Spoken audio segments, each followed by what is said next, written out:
Griffith told me not to talk to strangers. I think so too. Griffith and I are playing hide and seek. Oh, we're both hiding. The monsters are seeking. You're not a monster, are you? I don't have any parents. Francois at the orphanage said everyone has parents, but I'm not so sure. I've never met them anyway, but Grella the Kind once called me a worthless little Breton. So I guess they were Bretons. Yeah, I was so happy when Griffith came for me. I didn't like it there, none of us did. Heror was named after a lion, but he cried more than he roared. I didn't like Runa, not after she squished the torch bug I caught in the yard. Francois always bragged how his mommy and daddy were coming for him, so I didn't like him either. Samuel and Aventus were nice though. They took the blame whenever Grellid wanted to give me the belt. And Constance would tuck us in and slip us snacks when Grellid wasn't looking. I don't know why they call Grellid the Kind One. Not really. Grellid was so mean. One night, Horror was crying so loud that she took him to that room that was always locked. I didn't know what was going on. Samuel told me to cover my ears. Then Constance came in and huddled us into a circle. She said we shouldn't be scared. She told us Horror was going to be fine.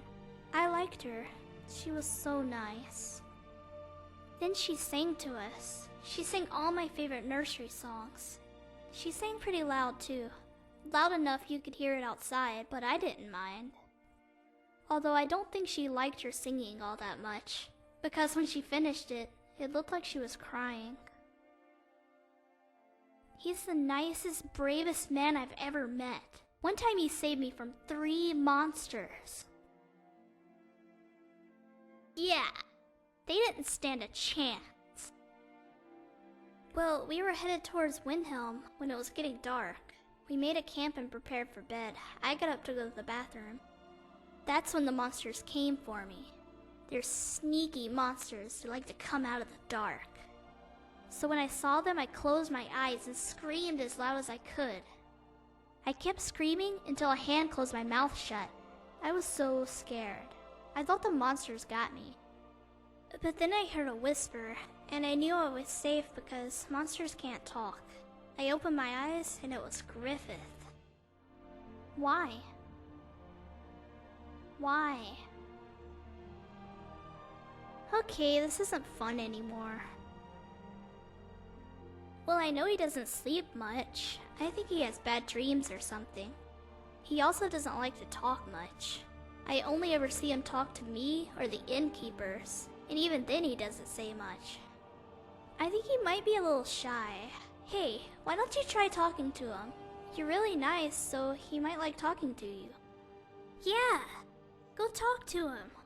I bet you two would make great friends. You've got the wrong house, stranger. The mill owner lives on the other side of the road. I suggest you leave.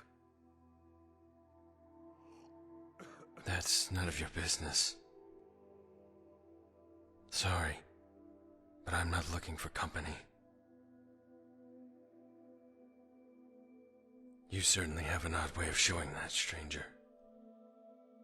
Do you also ask for meat when you're not thirsty? I'm her guardian.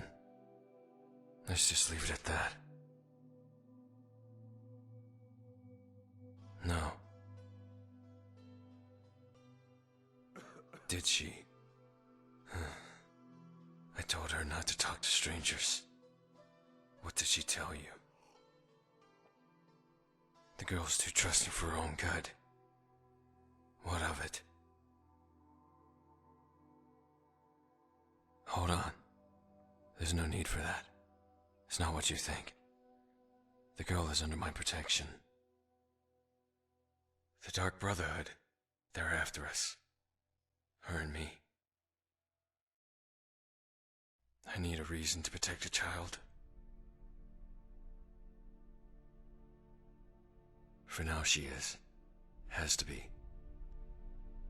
She's got no one else. Eventually she'll come of age, and no longer be the girl she once was. And the only thing connecting her to her past will be me. That's when I'll say goodbye. Not a second before. I'll admit I have grown fond of her. Despite all this happened, she can still make me laugh. My time with her has made me rethink my purpose in life. Perhaps I wasn't meant to be a killer after all. She even has the same dark hair and pale skin like me. She'd pass as my real daughter. But what kind of father could I possibly be? Maybe you're right. But there will come a time when it's safer for us to be apart. I killed one of their contracts. That obvious, huh? Alright. I was once a member of the same organization that hunts me. The Dark Brotherhood. But to be honest, it's not really a story I like to tell. Alright. Leave her out of this. As I said, I was once an assassin for the Dark Brotherhood. One of the best they had. Only, murder wasn't enough for me. When a target is marked, a typical assassin kills without question or remorse. The murder is efficient. A transaction.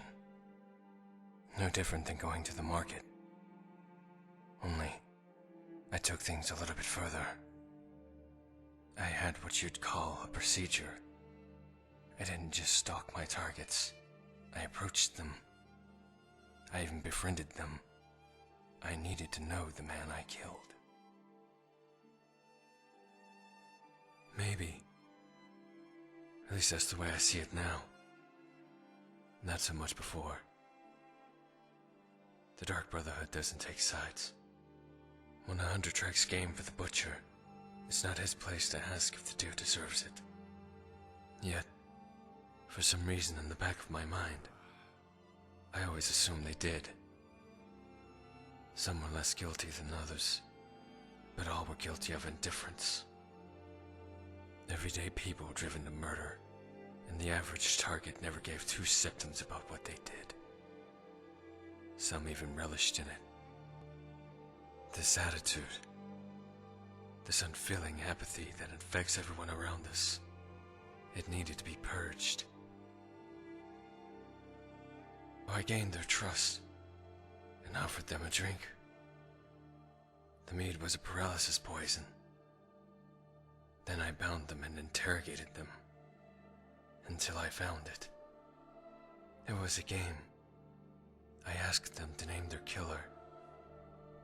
They always assumed I was talking about me. One night we received word of a man performing the Black Sacrament in the Riften Ratway. I was to arrange a meeting with him to get information on the target. The man told me of a story of a harlot who had taken everything from him. He wanted her to know the pain and anguish she caused him. Another jilted lover, I thought. Another uncaring woman. My specialty. So I accepted the contract on behalf of the Brotherhood. Tracking her down was easy. She was staying in some old bunkhouse near the Jarl's Keep. She wasn't a harlot. She wasn't even a woman. She was just a girl. Inside her wasn't apathy. It was innocence. The child wasn't even old enough to understand love. At first I thought there was some kind of mistake. Only when I confronted the man, he confirmed her identity. The sick bastard was in love with a child. And so that night, I killed not for apathy, but for passion, and took the child from Honor Hall. The Dark Brotherhood would eventually try to find her. Once the Black Sacrament has been performed, the mark is eternally cursed by Sithis. The sacrament demands blood, and they will not stop until the blood has been spilled. I've killed so many of my brothers and sisters. Some I even considered friends. It isn't just the Dark Brotherhood. The one who pursues me is Sithis. I broke a tenet, and in doing so, I betrayed him.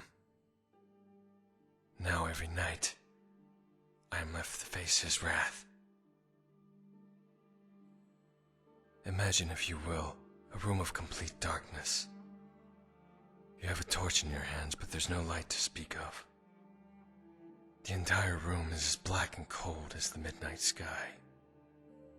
Now imagine that darkness reaching out to you, embracing you into the very void itself. That's Sithis. Nothingness and everything, all in the same form. I was a young boy, living in an old cottage with my parents and older sister. She was about 5 years older than Morgan, and promised to marry. It was the day of her wedding, when Lord Gabania's men came riding in the field. I'll never forget the way their horses grunted and seethed, as if ready for war. Then the nobleman descended from his horse and made his demands.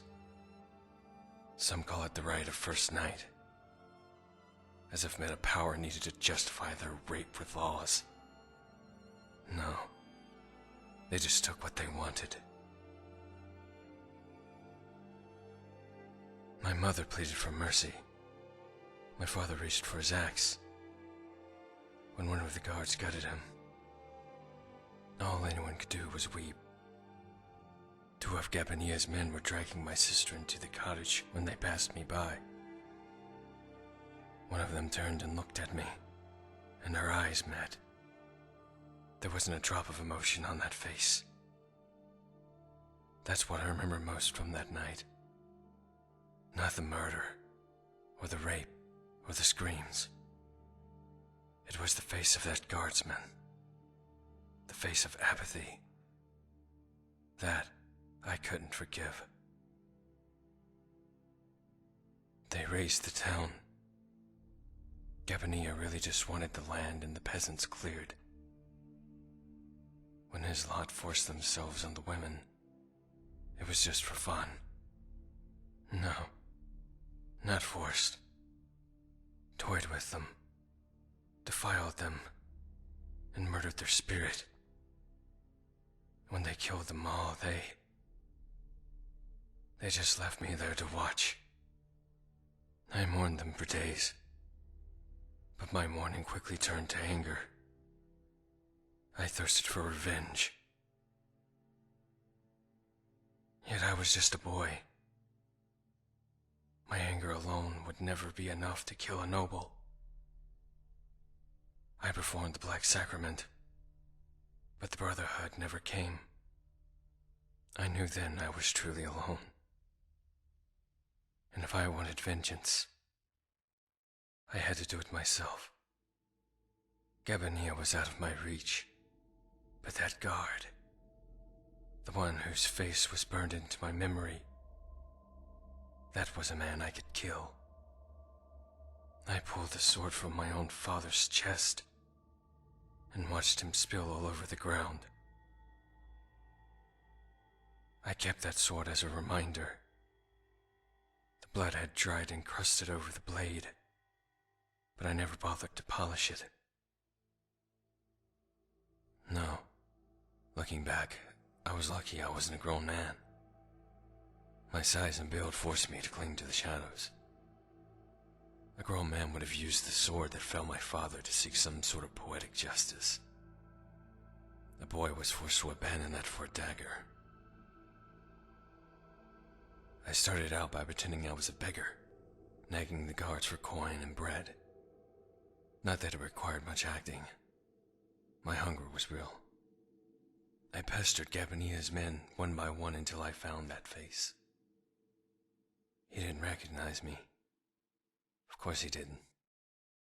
I tracked him day and night, from the barracks to the brothels. It was outside the inn where he was most vulnerable, unloading his mead. That night I hid behind a stack of hay piles. The twin moons were out, and there was no mistaking that face. I crept up behind him as he was pissing on the wall, the sound of the stream masking my footsteps. Then I slid the dagger into his heart. And when he fell to the ground, I turned his face over and cut his mouth into a smile. It was. I stared into that face for what seemed like forever, my body tingling with sensation. It wasn't until I heard that slow, condescending clap that I woke up from my trance. Then I looked up and saw Astrid. Truly know who you are killing, and what you are killing for, before you make the killing blow. Let's try the bee and barb. Lots of criminals calm and the rift. Say we grab a thief and break his legs and leave him in the market for the crows to feast on. The rest will scatter into the sewers like rats. Lizard, this town is rife with lawbreakers.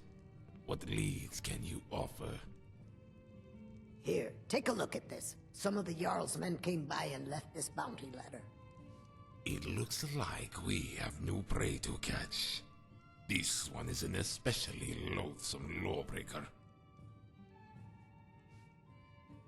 Ah, Kwama.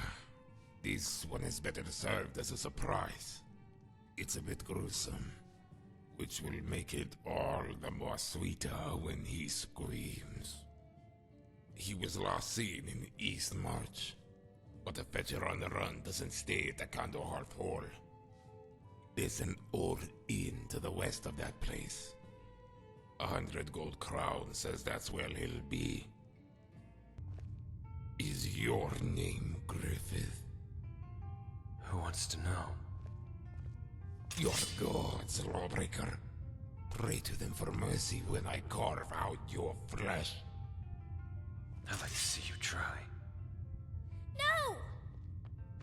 Out of the way, child. Your guardian is a killer. It might knives beg to lick his throat. He's not a killer. He's my father. Morgan. Tell him. Tell him my pa's not a killer. Well, what of it? Do you know this little Kwama? Why does she vouch for this killer?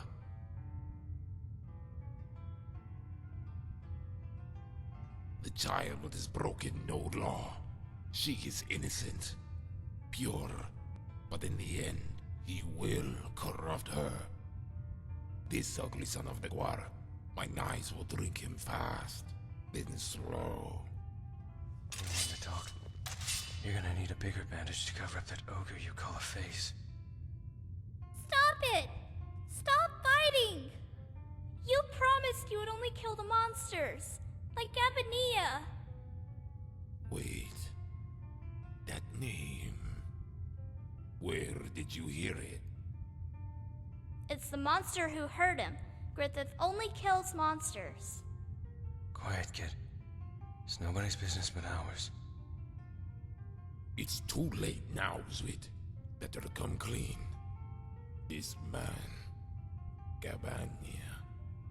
How do you know his name? I just do. So you say. But the hate in your eyes, I know it well. You hunt this man.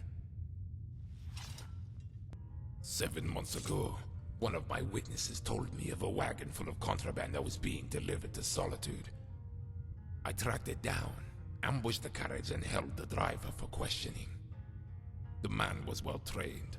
The wheels of the wagon could have rusted with blood before he spoke, but I knew his cargo would speak for him. I thought it was skooma.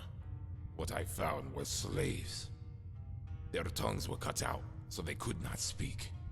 It was wishful thinking to think that they could write, but I asked anyway. And then, that's when one of them, no more than a child, pointed to a name scrawled on the boards in blood. Gabania. Right, Fetcher. That's him. Your prey is my prey. Yeah? So what does that make us? It doesn't make us friends, Wit. But I will say this. The bounty in my hand is for a child killer. And so long as this girl lives, perhaps it's the Jarl who's mistaken. But I have my eye on you. Don't think for a second our business is over. I wouldn't dream of it. You've been awfully quiet. I wasn't sure what to think of this. You bringing this maniac here. I can tell he's not with the Brotherhood, though. But that won't guarantee Morgan's safety. Yeah. Might be something, might be nothing. Whispers mostly. When it comes to that name, I've been trained to listen.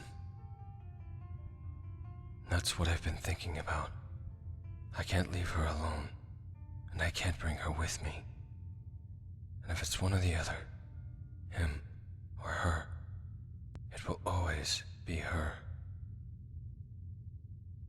It wasn't something I wanted to do, but I had to. Because of where my head was at, I couldn't trust my own decisions. You know why I have to do this. Why I can't let him live. But she didn't, and as she always does, the girl asked why. So I told her, and if my needs ever made her feel unsafe, to let me know. That's another reason Gabania has to die. I can't protect Morgan like this. Not when all I see are the faces from that day. If you're done talking, I would like to start interrogating. What do you know? Shut your mouth and I'll tell you, One Eye. As a drifter, you get an earshot of all sorts of crazy rumors. You hear the same one enough, and you start paying attention. The one I heard was about a rich baron using the war as a way to gain influence with the new Jarls, or the weakened ones. Turns out, the whole plan wasn't going too well, and our baron was more than a bit agitated.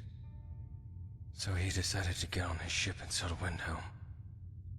That ship is now docked at the harbor. And so what? You and the girl are going to raid that ship by yourself? A wealthy baron can buy a lot of cell swords. Or if he's smart, a few good ones. You afraid of Merc's elf? 'Cause I'll go through 1,000 cell swords to kill that bastard. You may not be, Fetcher, but I imagine the child is. I can tell this man means more to you than he does to me.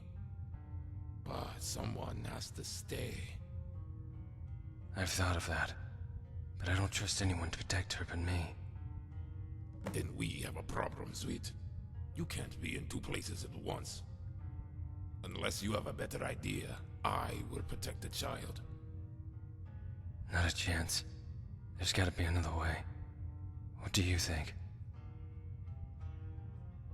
No. Absolutely not. You're right. Maybe I'm not thinking clearly on this either. If that's what's best for Morgan, then okay. Honestly, I was going to suggest you stay, but then that would leave me with him. It wouldn't be pretty. Gabania is too paranoid to leave his ship. It's likely he had people delivered to him. But don't get any ideas. I'm not wearing a noble's clothes. What I'm saying is we'll have to sneak our way past the guards. Either that or muscle our way in. Morgan, I'm gonna be gone for a little while, like we talked about. Don't worry, Pa. I'll be okay. You go get the bad monster. It'll just be for a little while, I promise. If anyone comes near, stay behind the elf. I don't like him. That makes two of us, kid. But he'll keep you safe. Alright, I'll do my best. Good girl. The child will be safe, Henwa. But the same can't be said for you. Good luck. I was a young boy, living in an old cottage with my parents and older sister. It was the face of that guardsman. The face of apathy. That I couldn't forgive. And you think this absolves you of your crimes, murderer? Is Sithis the one to blame? Gabania? Or the gods? When life poisoned my body, I burned it out. If you cannot do the same, it will eat you alive. I don't need to kill anyone. But those men, the people who stand by and do nothing, while all around them the world suffers. They're better off dead, and I'm the one to kill them. So, who is it that you hate, Fetcher? Who is your true prey? Is it Gabania? Or this guardsman? You don't get it. That face, they all wore it. The people I killed for the Brotherhood, they wore it too. Gabania, his men, and everyone I've killed since. To me, they're all one and the same. I'll be fine. Don't worry. Yeah, I'm going to be a mage someday. I just don't have a book to learn any spells. I once found an old shield and used it as a sled. Maybe I could do the same with a ward. I'll be fine. Don't worry. Oh, I'm not falling for that again. He is! He's like a father and an uncle and a granddad rolled in one. I am strong. Someday I'll be as strong as Griffith. Then we'll fight monsters together. I told you, idiots, I didn't want to be disturbed. It was 20 years ago. There was a small town in Cyrodiil that blended into the countryside. My father always joked it was too small to be on any map. And when the visitors came by, they felt like explorers, discovering the town for the first time. But for me, it's the only place that felt like home. Yet after that day, I realized the whole thing was just a ruse. You made those maps, and you never put our town there for a reason. Of course it would be you. So you do remember. Don't be absurd. I haven't the slightest idea what you're talking about. I don't know who you are, but I know what you are, and I know what you are not. In my time, I have challenged jarls and kings, armies and empires. I've been targeted by everyone from the Brotherhood to the remnants of the old Morag Dong.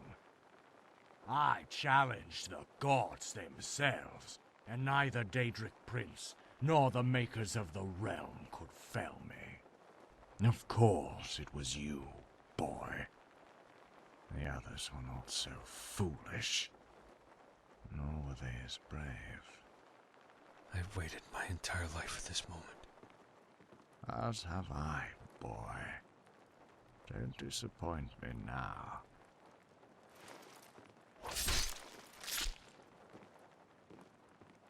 I should have figured he wouldn't remember. They never do. I'm worried. We better hurry back. Right now, I just want to make sure Morgan's okay. The Dark Brotherhood. What happened? Nothing. Just one of your murderer friends stopping by to say hello. It wasn't long before I had to say goodbye. Morgan, are you alright? I'm fine. Uncle Rains was mean to the monster, but I think he's really just shy. Maybe you're right. Looks like she's gonna be okay. Yeah, I'm going to have to get her to stop calling me that. As for you, here, I took these from a summoner I was contracted to kill. They've served me well. I hope they help you on your journeys. Keep wandering. Maybe head back to the old mill. It's probably best we stay clear of Windhelm. And each other. That goes for your friend as well. Unless he wants to try to collect on that bounty. What bounty, Fetcher? The Jarl doesn't put a price on the head of brooding fathers. But there may come a time when the girl won't be around to save you. Then we'll meet again. I'll be waiting.